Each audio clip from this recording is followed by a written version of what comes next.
With Brandon Johnson, taking you home with VoigtJohnson Real Estate. The list of home seller gotchas. Yes.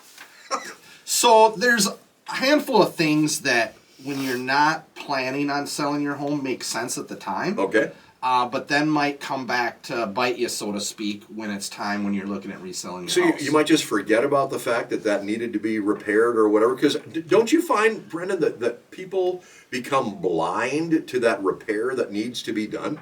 Yeah, a lot of times. And there's some things when you're making repairs that seem logically, that make sense to do at the time until you go to sell your house and you're like, uh-oh, I didn't pull that permit or something like that. Sure. So, I just want to go through some of the things that can come back to bite you at the time. So it's better to discuss these. And this is what we try and discuss at the time of listing to get ahead of it, to try and rectify any situations. And again, these sort of things happen all the time, but they become more problematic after you engage in a purchase agreement, you're a week away from closing, and then they come to light. So I gotta bet damaged roofs from all the storms, right? Yeah, so the first one is an open insurance claim where the work's not completed. Yeah. So a lot of times, for a variety of reasons, and not to cast judgment, but sellers will take the insurance money and not do the repairs. Right.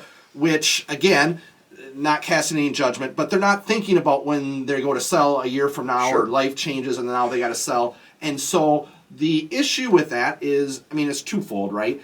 Depending on the severity of the siding damage or the exterior damage, it may be problematic for a buyer to even want to accept it in that condition. Yeah. Let me just back up a step.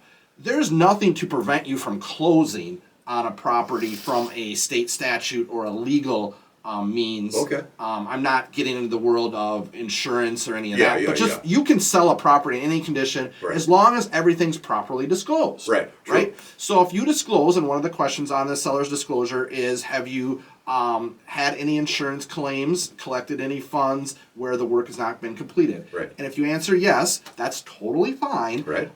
Now, a buyer's got to be accepting of the condition of the property. Where the gotcha comes in is that buyer goes to get an insurance policy of their own, and the insurance industry has gotten even more and more advanced, and so they're going to be aware that there's a claim out there that the work has not been closed. What do you mean the roof isn't repaired?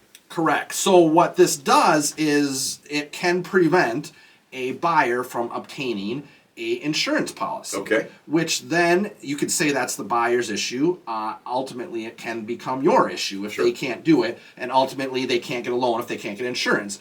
So that's the thing that we've got to work through sooner than later, is how to get that closed, what work needs to be done, or how do you work with your insurance company to get that closed, because it can be very challenging to get a buyer, especially if they're financing, to, even if they want to be able to close on that property. Okay. The contractor has completed the work, but the final inspection, the permit, has not been signed off on. Yeah, and so this is probably a less severe, but it is still significant. Yeah. So there's questions on the disclosure. Has any work been performed without permits? Are the permits done?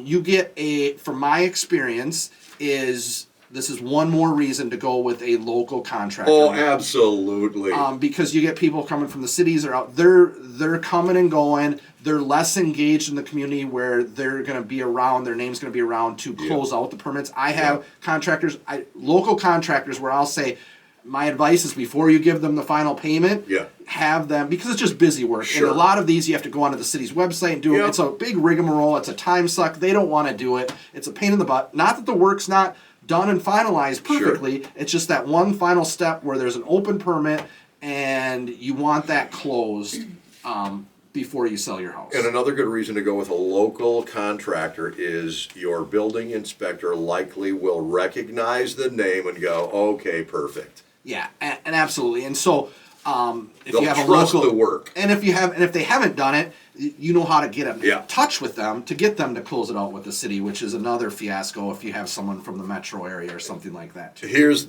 I think this probably happens a lot. You do a bunch of home improvements, you don't think you have to have a permit, you just do it yourself, then you got to sell your house, and oh my gosh. Yeah, absolutely. So the common one, and this is very frequent, is people finish their Finish a basements or do that, Yeah. and it makes sense, right? At the time, Yeah. oh, I got a buddy that does sheetrock. You are allowed to do the electrical work yourself if you're, there's nothing that prevents you as a homeowner to wiring your basement. Yep.